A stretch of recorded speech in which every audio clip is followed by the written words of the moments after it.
Hey guys, today I'm going to walk through the steps to remove the riveted foot mats on this Sea-Doo and install a full set of Ritco Products Black Cut Groove foot mats. The first step is getting the rear riveted mats off the ski. We're going to get started on getting this other part of the foot pads taken care of. Pretty much these foot pads right here are riveted on foot pads that have rivets through them, and then they have little caps over the rivets to kind of like beauty caps in a way. I prefer, technically, instead of taking these out, going through the process of taking all these things out and drilling out each one of these rivets and then possibly having these rivets fall into the hull, I prefer to just lop them off underneath the mat. When you get ready to do that, what you kind of want to do most of all is just get under the mat. I use a metal chisel. This is actually a metal chisel, but I've just had it previously wrapped for something else for prying. Get under the mat. Whatever way you can. Normally hitting it towards the inside of the pad so you're not hitting it out and then making a mark on the outside underneath, or the area that's going to be clean and nice. Getting under here just like this, finding a good place where you can get under is best, just like that. Hopefully I can get a good hammer hit on it. That's what I find is the easiest way. And actually, you know what, come to think of it, I might actually just go ahead and start from this way. That way it's a little easier to get under there because the pad's already kind of buckled a little bit. So just kind of go under and just give it a nice, hit right there. See that just lopped off the top of it. What happens is when you do that, the top of the rivet gets knocked off, but the body of the rivet pretty much gets knocked in to the hull and actually almost like lodged in the hull in a way.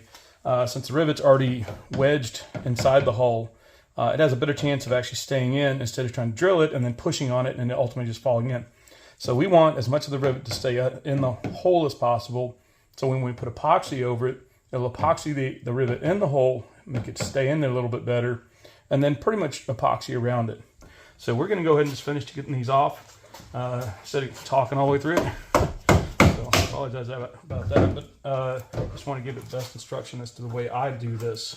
So like I said, just trying to knock it towards the inside of the pad, or the area that will be the nicer, for pretty much the part that's not going to be seen. So you see how that just knocked those right off. So we're just kind of going through, and there was better access to this angle. So that one. And like I said, just keep going. Stay on the inside of the pad, inside surface of the pad that's going to be covered up. Just like that. Keep going. That one. I'm going to switch over to this one here. So we're going to get to this hard one first. Move to this next one. So all you got to do is just get a good shot right on the rivet itself with a good metal chisel and just knock it right out. So this is not a easy process, but once we get done, we're gonna have to clean up all that mess under there, and then put epoxy over those holes. So almost there. Okay. Got the last one on this one. Okay.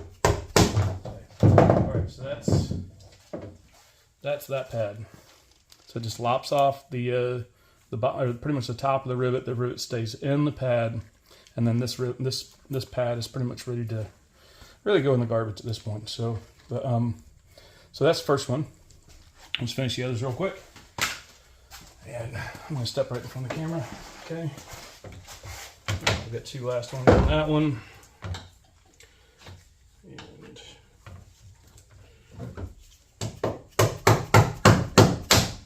okay.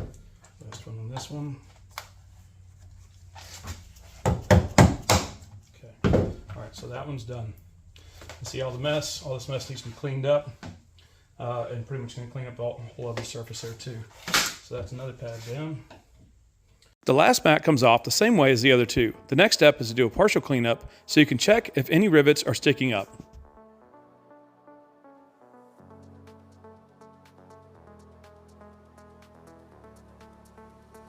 All I mainly did for this step was spray the area with foaming glass cleaner so I could check if any rivets were sticking up. Don't worry about getting it spotless, because after the rivets are leveled, you'll need to clean the surfaces thoroughly with brake clean or alcohol. Now it's time to check the rivet height so we can have the rivet holes ready to seal up. All right, guys, this part right here, I'm gonna show you. This is actually just kind of going over these rivets just to see if any of these are sticking up. And this one right here, you can see it's kind of catching my finger going over it. That one's one that's sticking up. This one here is sticking up just a little bit. This one's sticking up a little bit. Anything that catches your finger as you're going across it, that one really doesn't. That one doesn't. That one does a little bit. Every one of these needs to be gone over with a, you know, either a sanding block or just like a roll-out disc. Roll-out disc is easier because it just kind of it nicks it and just kind of takes the top of it off. So I'm going to mark these. I'm just going to go over these here in a minute and just pretty much just get rid of the high spots so that when we put the epoxy over these, it'll pretty much just make it to where the epoxy is going to seal, you know, the rivet hole, and just keep the rivet in there or in its spot. Anything that's high, you want to knock it down. During this step, all you need to do is knock the high spots off the rivet sticking up. It's okay if you take a little fiberglass off, but be careful to keep it to a minimum.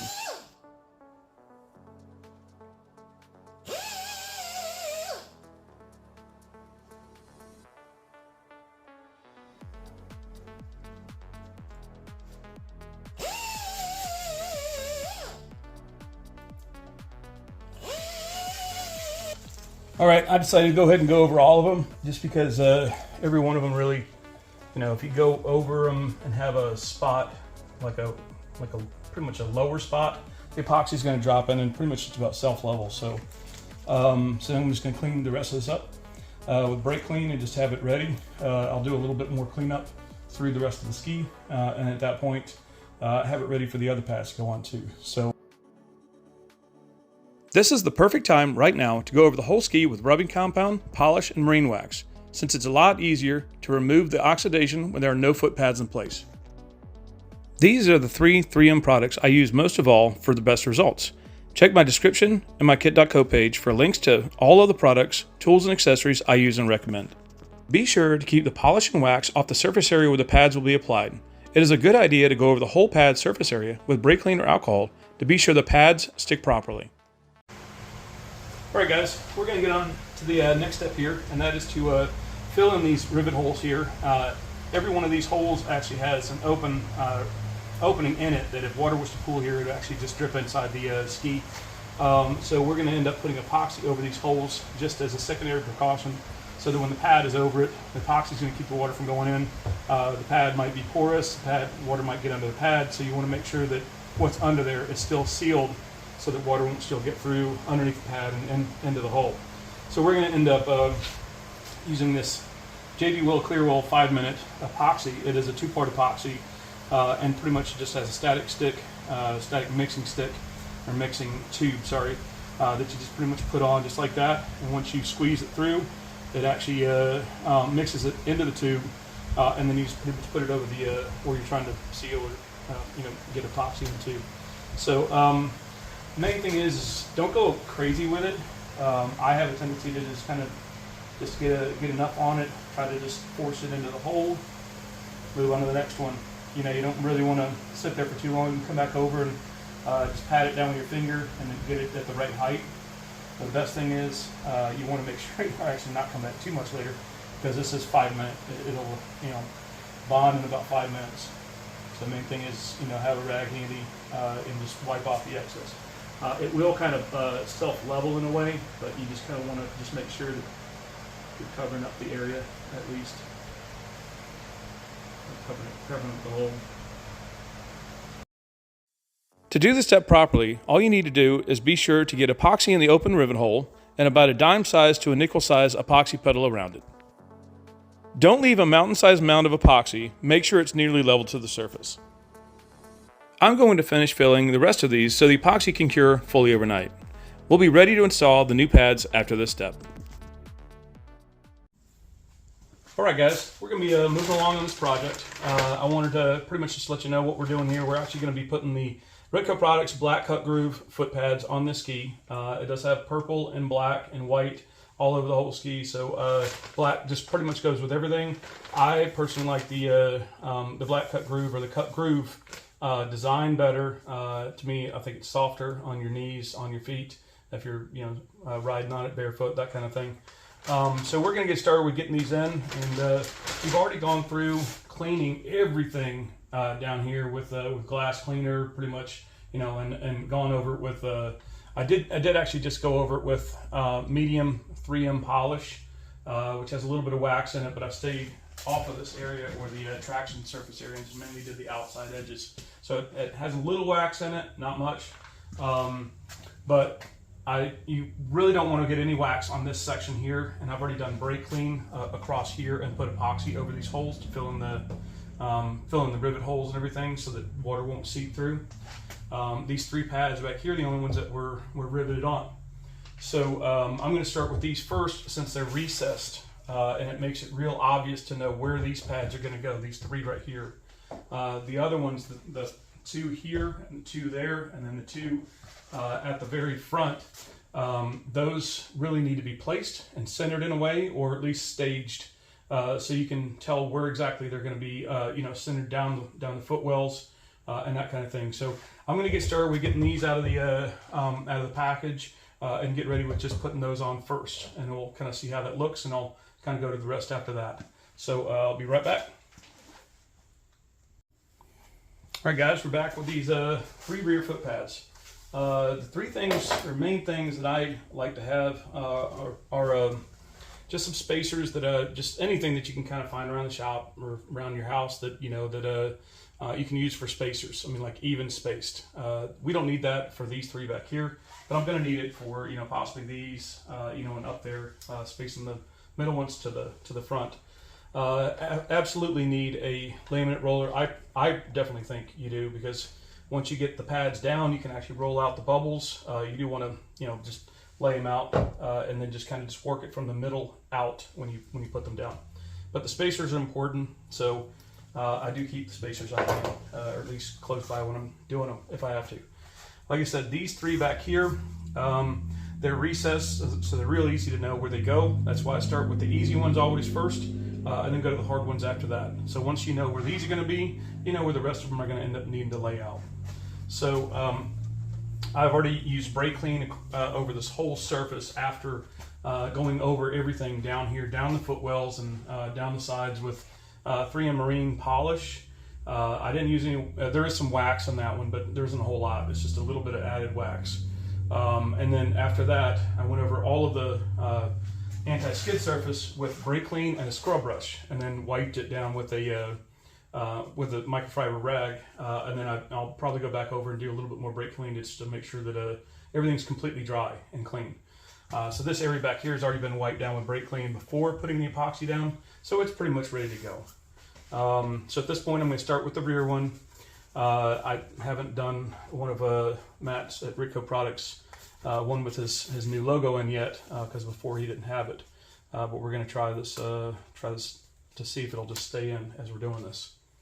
So all you really want to do is just, since these, like I said, are set up to be recessed in there, just kind of got to get an idea. I don't want to stick this down all the way, but just get an idea before you stick it down where it's going to place, and it'll go right in. So that one's going to be just fine. So we're going to just go straight on through with putting this one in. So once you get started, you don't want to stop with what you're doing. You want to make sure you get right in where you need it.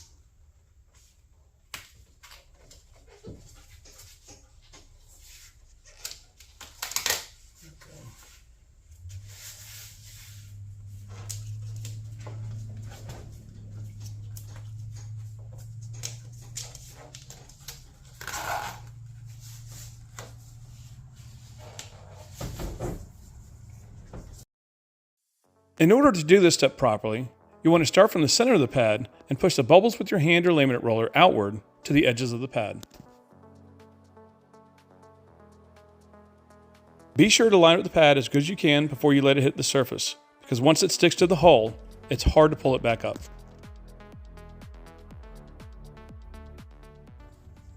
Alright guys, so in order for me to make sure that these drop down into the recessed area is best, I just wanted to make sure the tape was in place. So the way you do this, if you already have one side kind of taped down and you're just locating them properly, you just peel up one side over here. You keep the tape here to keep them located, and then just kind of just peel one side up just like that. And then you want to just lay it down. So you go, just kind of still want to just work it into place from the middle out to the outer edges there. Okay, so we got the front part done, and at this point, you know, you can, like when you're doing the other pads up here, do this kind of number to kind of help guide it. Once you take one off, you can kind of just make sure you put it back in place in another place so it'll just help guide it. That's kind of what I do. So same thing goes, you just kind of go work your hand from the middle down the pad. Don't push it too much because you don't want to push it over the outer edge or the top recessed area.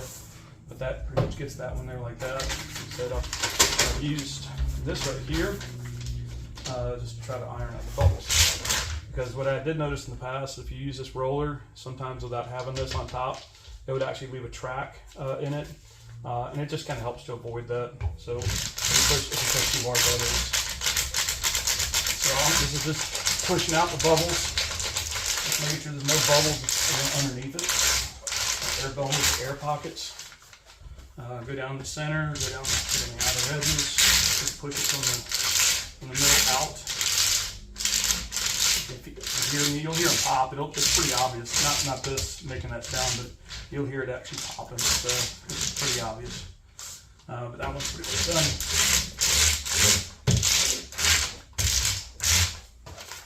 Okay. So we got that one done. We take the tape up. That one ready to go. The garbage there. We'll move on to the next one over here. Coming on over. The third pad is pretty much done the same way as the other side. Just be sure to take the time to push out all the bubbles.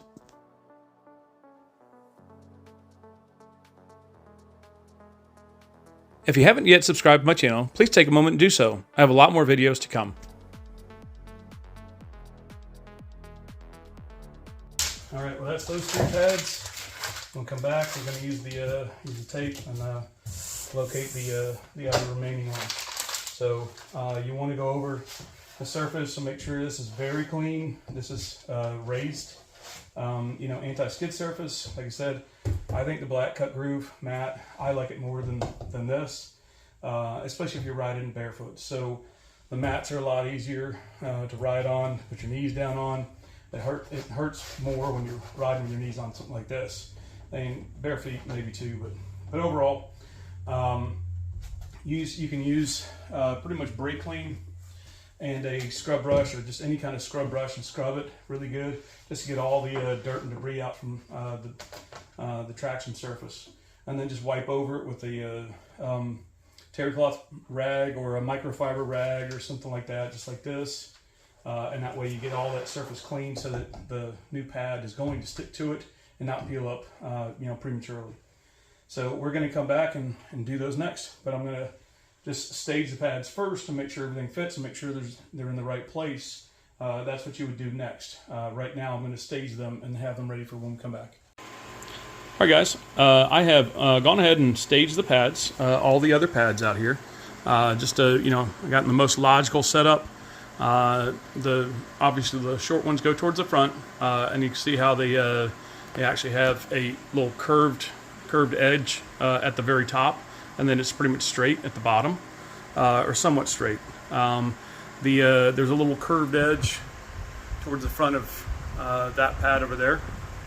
You can pretty much run down, and it's about, you know, see that it's straight at the two sections right about there, and then come down a little further, and it has a really sharp edge down here.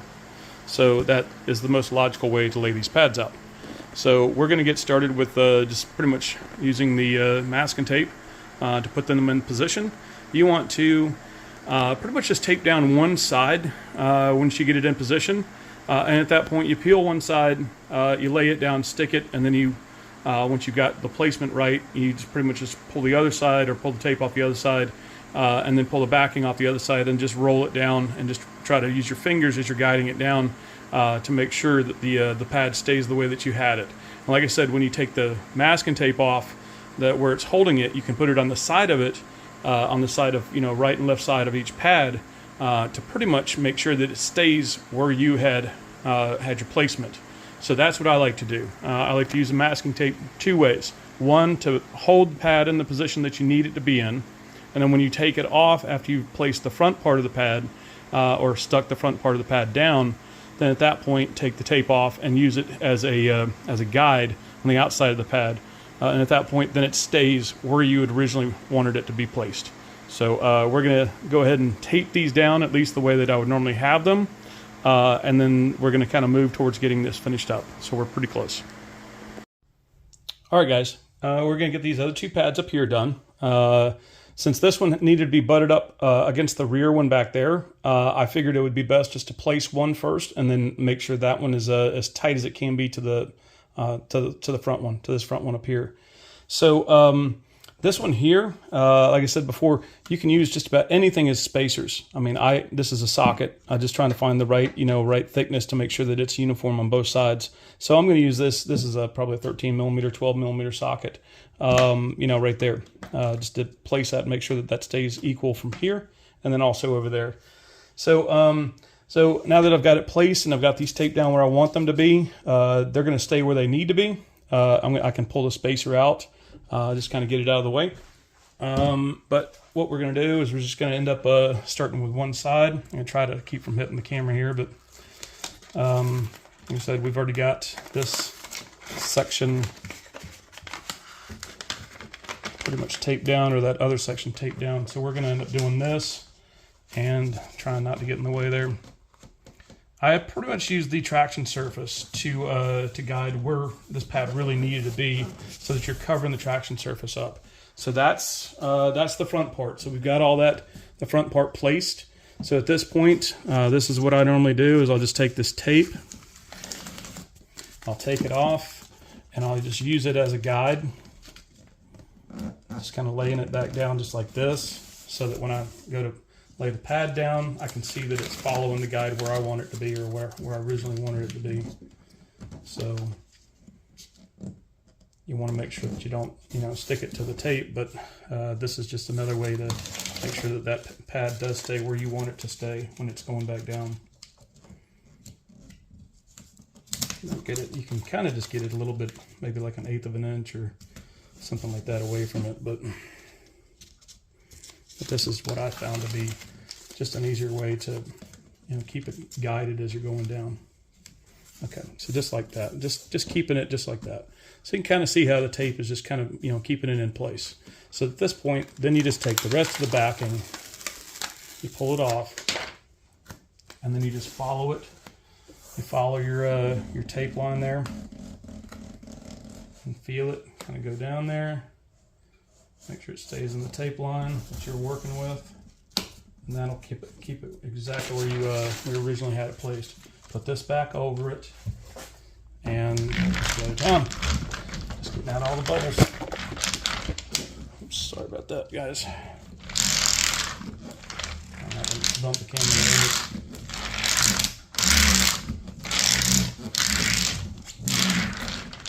Okay, just gonna place that one.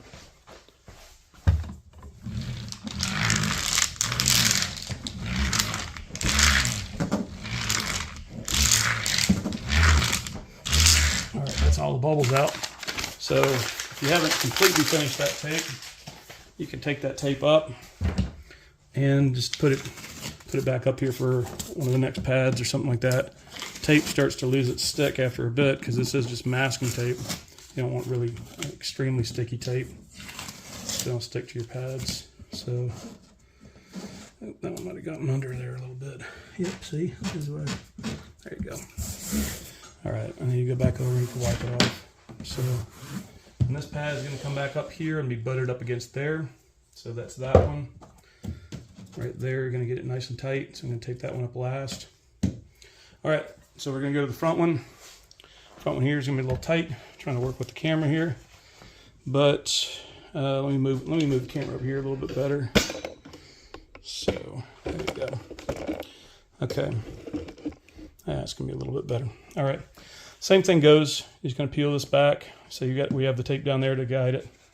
So you're gonna peel this back, and you just want to get the main portion out of the way,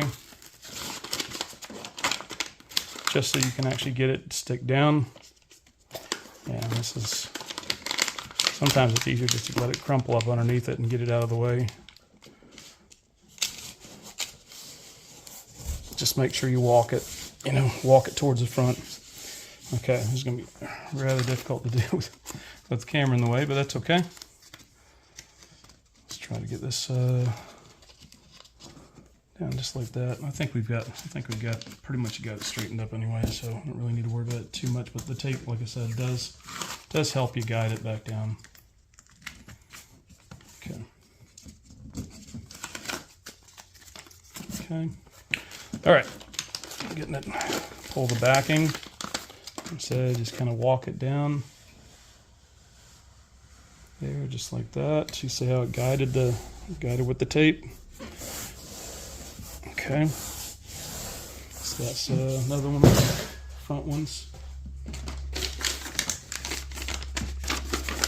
I'm just gonna go back over this the other way, but whichever way it was there, that's okay.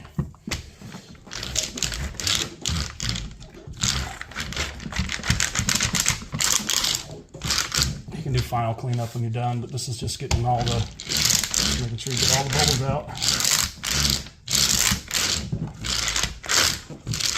Okay, last one. This side over here.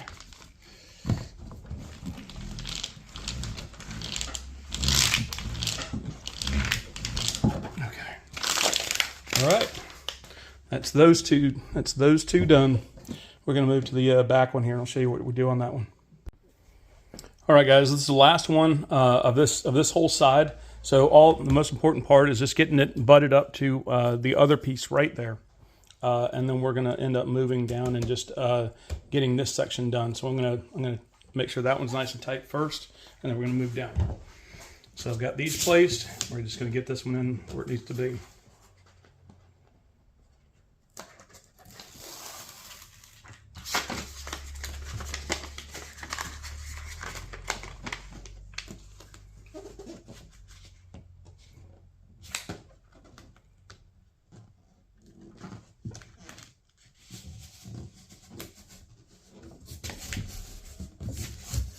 Pushing it up to it isn't really a bad idea either. Just trying to get it to just get nice and tight, because eventually these will shrink and there will be a gap there at some point. That's pretty much what I've noticed in the past. So, all right. So like I said, the next step is to just take these and just place them out so you can guide your pad down.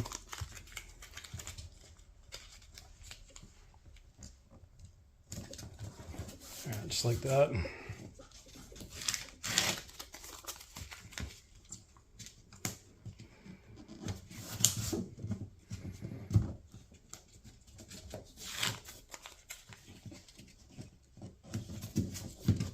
Okay, and so we're going to go ahead and pull the rest of the backing off. We're going to use the tape as a guide. Just run it right down just like that. Okay, there we go. Really, the tape can come up. Now, I really need to keep it there. Okay, and put the backing down and just finish it off. And this will be really the whole side done.